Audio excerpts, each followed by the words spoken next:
Oke, kita lanjutin videonya. Jadi ini si Pimi-nya udah dimasuk-masukin lagi ke kardus biar lebih enakan. Dan saya minjem tasnya yang punya si Pimi 2020. Saya hack, saya pindahin isi yang 2022 ke sini karena saya bakal langsung geber bawa-bawa ya. Jadi yang unboxingnya itu selain kita mendapatkan tek-tek bengek ini segala macamnya, kita juga mendapatkan si kabel chargernya ini, colokan chargernya ini, sama percis dengan yang punya Pimi versi sebelumnya. Ini pokoknya sama percis karena baterainya sama. Oh iya, di Pimi 2020 saya ada booster kayak gini ya, nanti sekalian kita coba juga. Lalu ada apa lagi? Nggak ada apa-apa sih. Yuk kita langsung coba saja, kita coba saja. Untuk kabelnya yang 3 biji itu kita mendapatkan kabelnya ini ya, yang iPhone Type C ya, kita pakai yang Type C nya. Oke, apalagi remote udah dicas juga. Gara-gara nungguin powerbanknya kelamaan, saya tadi intip-intip dulu sedikit ada apa aja di aplikasinya biar saya ngejelasinnya lebih enak. Hehehe, licik ya, curang Sigit Einstein udah duluan sebelum dilihat sama subscribers. Oke, yang pertama adalah kita nyalain dulu si drone-nya ini.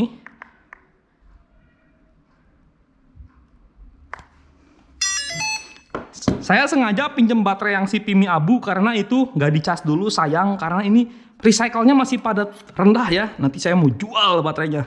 Enggak lah, gokil. Pokoknya ini intinya masih sayang aja. Kita pakai baterai ini dulu. Oh ya, remote-nya nyalain. Ketika di remote-nya nyalain 1, 2, 3, 4. Cuman 3 merah. Tiba-tiba langsung udah connect. Kalau merah itu kan dia lagi nyari ya, lagi nyari. Tiba-tiba dia putih langsung connect. Ini koneksinya sangat berbeda dengan versi yang 2000 sebelumnya, 2020 sebelumnya. Nah, udah ini udah gini doang. Habis itu kita gunakan aplikasi. Oke, ini udah direkam. Kita akan langsung coba masukin kabel Type C-nya ke sini. Masukin si handphonenya ke sini. Ini agak ngebuka karetnya sedikit, nggak apa-apa. Saya mungkin agak kasar. Nah, lalu di sini dimasukin nih si kabel USB-nya ke dalam remote. Nanti dia akan nge-trigger. Pas nge-trigger gini, pilihnya ini agak sedikit beda guys. Saya mau pilih transfer file atau Android Auto ya. Saya pakai yang Android Auto. Begitu di Android Auto, dia akan otomatis ngeluarin Pimi X8 2020. Oke. Dia ada minta rekam video ya, rekam ini. Oke, di sini ada dua ya. Ada yang 2020, ada yang 2022. Kalau kita enter device di sininya, set, otomatis tampilannya berbeda ya. Sebentar saya mau filenya dipulin dulu. Nah, ketika tadi udah baru startup, dia langsung ada status. Statusnya tadi dari mana? Nah, statusnya dari sini ya. Kita pencet yang warna oranye di situ. Jadi di sini ada bacaan free flight. Be careful to fly. Oh, karena dia belum GPS-nya belum nge-lock. Ini baru dinyalain lagi pagi hari, nggak apa-apa lah. Oke, di sini ada bacaan Haig RTH-nya 30, jangan 30 guys, kita setting dulu 40 meteran ya. Lalu file shape-nya, kalau misalnya lolos dari remote, dia return to home. Betul, ini return to home, oke. Stick modenya mode 2. SD card-nya ini udah saya masukin. Untuk masukin SD card di Pimi itu sebelah sini ya guys. Di sebelah sini ya, di sini nih, di sebelah sini nih ada semacam karet gitu. Kamu tinggal masukin aja di sini. Usahakan kalau lagi nyalain lagi masukin SD card itu jangan sambil dalam keadaan drone nyala ya. Entah kenapa sugesti saya takutnya drone-nya konslet atau segala macam. Pokoknya device nggak cuma drone, saya selalu dalam keadaan mati. Oke, di sini ada di depannya udah cukup. Important parameter kita pencet di sini. Oke, di sini udah saya setting untuk limit speednya yang paling aktual itu setelah saya berkali-kali puluhan kali main Pimi itu adalah 8 meter per second. Itu adalah speed paling hemat baterai, paling hemat daya. Limit flight distance-nya kita nggak limit karena kita akan nyobain jaraknya. Lalu ketinggian di Indonesia nggak boleh lebih dari 120 meter. Lalu untuk height of RTH-nya tadi udah yang 40 meter. Beginner itu apa? Beginner itu kalau kita klik, dia akan masuk ke latihan mode ya. Kita kan nggak latihan mode, jadi parameternya saya masukin sesuai dengan kemampuan saya. Sport mode itu apa? Sport mode itu kalau kita klik di sini, nanti dia akan maksimal speednya itu sampai 18 meter per second. Cuman sensor-sensor di bawahnya, optical flow position sama sonarnya itu jadi mati. Jadi kita ngegeber gitu ya. Paling sport mode itu digunakan dalam keadaan darurat, dalam artian misalnya lagi dikejar burung, wah ada burung misalnya, kita langsung pengen kayak gitu ya misalnya, atau wah hujan. Nah serunya katanya ini speknya dia bisa tahan hujan sedang. Pengen saya coba, cuman nanti saya mau tanyain ke tokonya dulu. Kalau sengaja dihujan-hujanin, gimana garansinya ya? Ini masih abu-abu banget ya. Kayak nggak apa-apa lah. Lalu ada kompas kalibrasi. Di sini ada, kalau misalnya terkena gangguan magnet, di sini biasanya nanti dia di merah. Nanti tinggal di kompas kalibrasi dipencet di sini nih. Tapi kita nggak kompas kalibrasi karena udahlah kita kompas kalibrasi lah. Udah kan subscribers belum tahu ya Sigit Einstein gimana sih. Nah di situ ada bacaannya.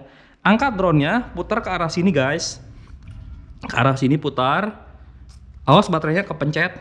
Nah putar ke arah sini. Habis diputar ke arah sini. Kok dia nggak mau? Oh ngebugs ya. Bentar, saya balikan lagi guys. Ini kenapa nih? Oke, saya balikan lagi. Current kali, oke nggak apa-apa. Oh, amount of magnetiknya tadi merah banget ya. Yuk kita langsung coba lagi. Mungkin tadi ngebug. Biasalah kalau kita dapat edisi awal-awal drone suka masih ada bugs kalau di PIMI, tapi nggak apa-apa. Oke, oh kan berhasil kan? Oke, kita ke atas gini. Sigit Einstein kan pertama punya ini di Indonesia guys. Biasanya kalau habis di review gini, software update itu murudul guys. Ini itu keluar ya, karena sesuai dengan inputan usernya. Oh bang, ini kurang ini bang. Si drone-nya misalnya nggak galeong gini. Biasanya kalau saya ke PIMI kayak gitu ya, suka ngelapor kalau ada yang aneh-aneh. Oke, ini cukup. Nah ini untuk remote ID, saya masih penasaran nih remote ID itu di Indonesia apa. Nanti saya cari tahu ya. Kayak dinamiknya kita nyalain, enable bisa terbang. Nanti kalau misalnya lagi kita nge-tracking objek bisa terbang. Lalu untuk expo-nya saya udah tadi 10 ya. Jadilah ini default ya. Perasaan udah dikecil-kecilin apa drone yang satu lagi ya? Saya lupa karena drone-nya ini ada 4 ya. Udah ini 50 default. Lalu sensitivity-nya, nah ini yang udah dikurangin. Yaw-nya itu belokan kiri kanannya sengaja langsung dari 50% ke 10% udah saya kurangin dulu biar nanti belokannya jadi enak ya, karena ini sensitifnya bagus lah. Nah di sini ada bacaan-bacaan nih, ada stick buat kontrol sini ya, nanti bentar didemoin. Lalu ada gimbal, gimbalnya jangan 50 teuing guys, kecil aja, pergerakan gimbal mah 25%, nah, 25% lah. Oke 25% ya, oke. Advanced settingnya ini apa? Nggak usah, saya nggak ngerti, nanti takut malah pagujud. Nah serunya di sini karena dia udah ada sistem baru, si penerimaannya baru kan tadi kita bilang ini cuma 4 kali ngedip udah langsung connect ya, kayak MJX guys, dinyalain remote, dinyalain drone dia langsung up gitu. Di sini sekarang mirip-mirip dengan Autel bahwa ada kayak gininya, jadi ini tuh menunjukkan interferensi ya, sadis, dia nanti ganti-ganti channel sendiri guys. Jadi kalau kita makin terbang jauh ganti-ganti channel sendiri, dan ini jujur ini crowded ya, nggak ada yang hijau ini. Di rumah kita, di rumah Sigit Einstein ini gokil, merah semua. Oke, cuek lah. Image transmission setting, fluency force. Oh, fluency force itu katanya buat long distance. Kalau quality force itu buat kok long distance juga. Pokoknya kita default dulu aja. Oke, lalu ada baterainya. Nah, di sini baterainya PIMI itu 3S ya guys, baterainya 3S, cuman ini berhubung baterai lama, sel keduanya ini agak beda sedikit, ngegejluk ya. Sel 1 sama sel 3 lumayan dekat. Nah ini sel 2-nya, cuman ini kan jarang dipakai ya, cycle masih 3. Oke kita geber, nanti kita coba cycle beberapa kali, biasanya si baterai itu menjadi lebih sehat. Oke di sini nggak ada discharge-nya. Low battery warning 30% dari sananya, ini saya nggak tahu ini udah. Oke. Lalu yang paling bawah di sini ada pre-flight check. Oh pre-flight check itu yang tadi yang pertama ya. Flight record. Flight record itu kamu harus login ya guys. Kalau nggak login nggak bakal ada pre-flight recordnya. Oh ini baru install ulang ya. Jadi harus login ya di awalnya. Salah satu syarat untuk ngeklaim garansi jika ini terjadi apa-apa, kamu harus login. Biasakan login. Nanti kalau login di sini ada flight recordnya. Nanti bentar abis ini saya login deh. Oke, kita coba-coba di awal dulu aja. Oke, untuk fungsinya guys, di sini ada buat take off, di sini ada buat power, di sini ada buat return to home. Jadi return to home-nya itu nanti cuma dicetrekin gini ya.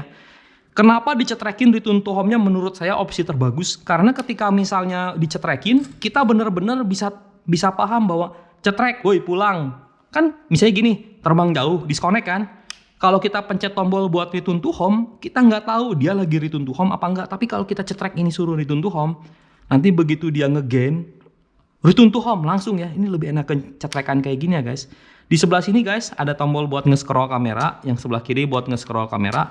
Lalu di sebelah kanan ini buat ngatur exposure ya. Tuh ada di kamu di bawahnya lihat ada yang hijaunya ini, ada bawah ada EV 0,7. Nanti tergantung dengan environment di luarnya kayak gimana. Oke, videonya saya memakai 4K 30 fps. Video kualitinya medium aja karena dimasukinnya ekstrim bukan ekstrim pro. Metering modenya saya pakai average aja, tengah-tengah. Oke, mana sih? Nah, ini lalu colornya ada vivid itu nanti lebih berwarna ya, black and white, ada segala macam kayak gini. Oke, kalau F-Log kan buat warnanya jadi natural. Saya pengen pakai bawaan dia deh yang general ya, bagus nggak? Di versi sebelumnya kan rada-rada aneh warnanya, makanya saya sukanya pakai F-Log. Nah kalau di sini kita cek dulu dia kalau pakai general bagus nggak? Tapi sejauh ini sih harusnya ini bagus ya. Ih pipi saya kenapa ini? Oh bekas bentol-bentol ya, nggak apa-apa lah cek. Yuk kita langsung keluar dulu, nyobain sedikit. Apa mau indoor dulu? Apalagi bentar belum dicek. Oh ini masih 4 gini ya. Ada PPU, ada bacaannya di sini. Oke, nggak apa-apa lah. Yuk kita langsung pasang dulu baling-balingnya. Kita langsung pasang dulu sebentar.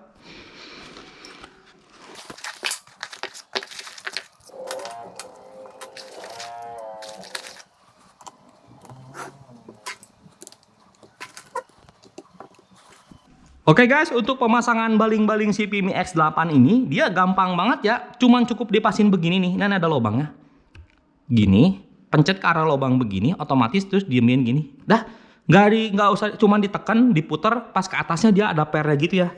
Oke guys, kita langsung coba terbang indoor ya. Woi, gelo jangan terbang indoor lah. Ini drone-nya gede soalnya ya. Sadis tuh gak bahaya. Yuk kita terbang di depan rumah aja. Siapa tahu gunung salaknya lagi bagus. Oke. Kita langsung coba di luar sedikit aja lah, kita terbang demo karena ini belum diterbangin sama sekali. Oke. Wah. Sekarang jam berapa nih? Jam 9:15. Oke, suasananya lumayan agak terang ya. Saya pengen ngintip Gunung Salak dulu sedikit di sini nih.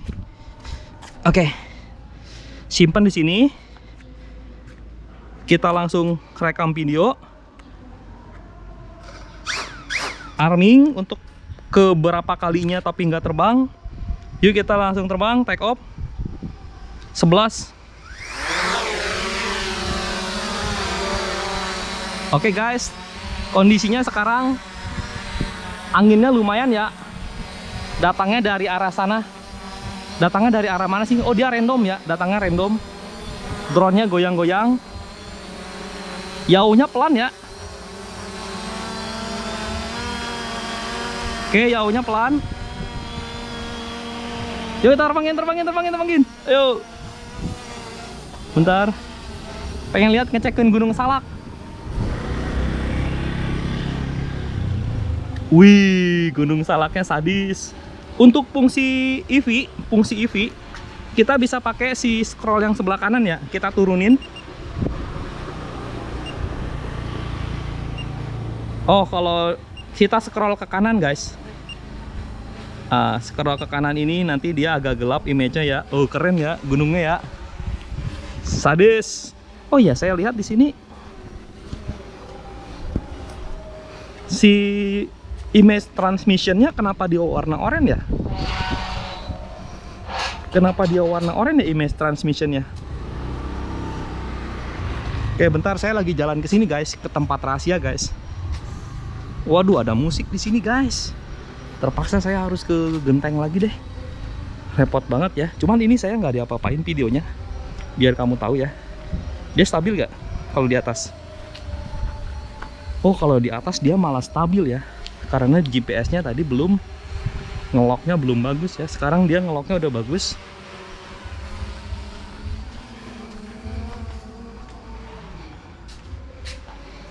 Gila guys.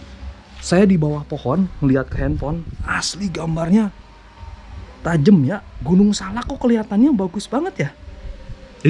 Gelo. Sadis ini. Asli sadis. Mana drone-nya? Saya naik ke genteng dulu. Oh, kalau dia terbang di atas dengan kondisi angin yang kecil ke medium malah lumayan ya. Oke. Di sini ada sedikit background yang ngaji ya guys, nggak apa-apa. Kita tambahin lagi EV-nya. Oke. Untuk terbang beneran perdana pertama kali, yang pengen saya tes adalah ini tuas gimbal kanannya mulus ya. Tuas gimbal kanannya asli enak banget. Oh, cuman di versi yang ini kenapa dia ngegredeg ya? EPP-nya lebih ngegredeg dari versi 2022. Oke, bentar kita coba sinkron dulu. Sinkron ke sini. Kondisi lumayan berangin ya. Oke, ini Sigit Einstein lagi ngetes Vimy X8 SE 2022 untuk pertama kalinya terbang.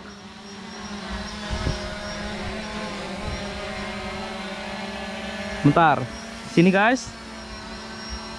Ya, 3, 2, 1 selfie ya. Oke, keren. Dadah, dadah. Oke, keren guys. Seperti biasa mulus. Cuman ini EPP-nya ngegredeg ya. Saya penasaran nih kenapa ngegredeg ya. Oke, bentar kita selfie dulu. Kamu harus bisa ngelihat kualitas gambarnya non grading ya. Ini bawaan color bawaan dari general. Biasanya kan saya pakai vlog. Kalau pakai vlog kan pakai diedit-edit ya warnanya, sama saya dimanipulasi. Kalau ini pakai manipulasi dari si Vimy-nya.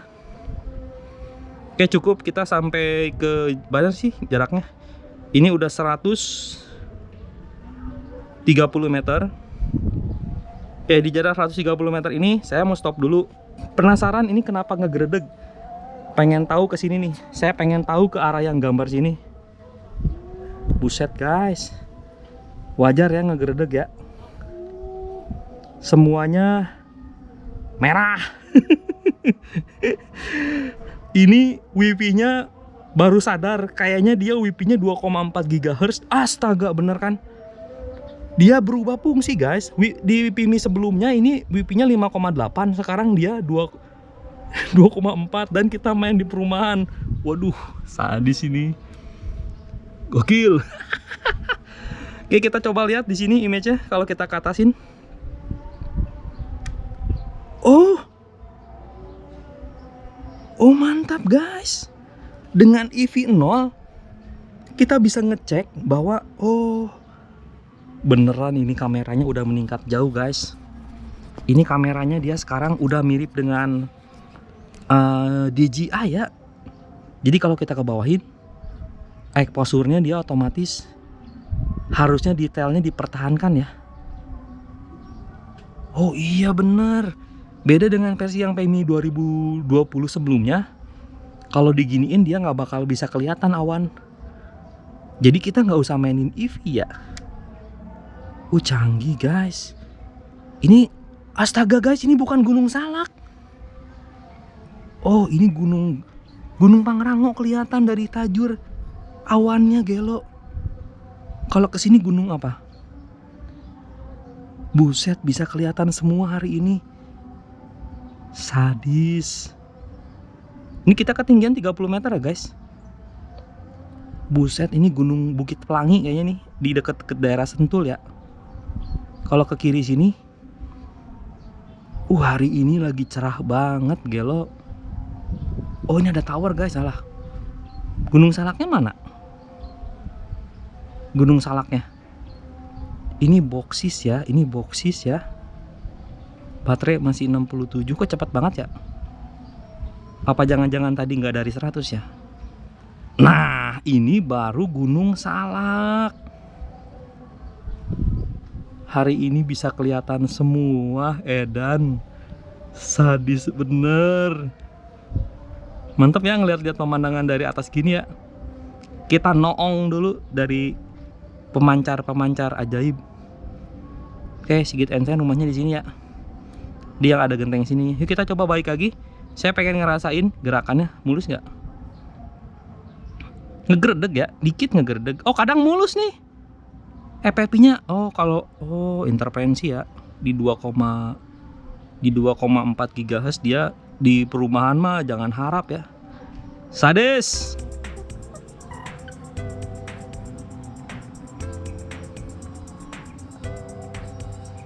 Gila gambarnya guys, beda ya.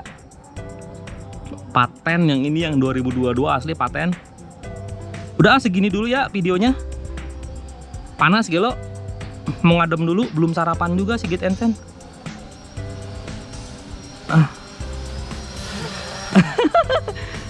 Thank you udah lihat video Sigit Ensen. Kalau kamu suka di like, jangan lupa di subscribe channel Sigit Ensen, oke?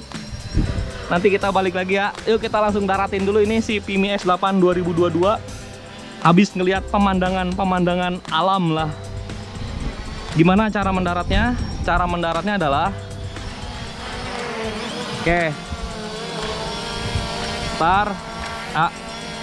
turunin.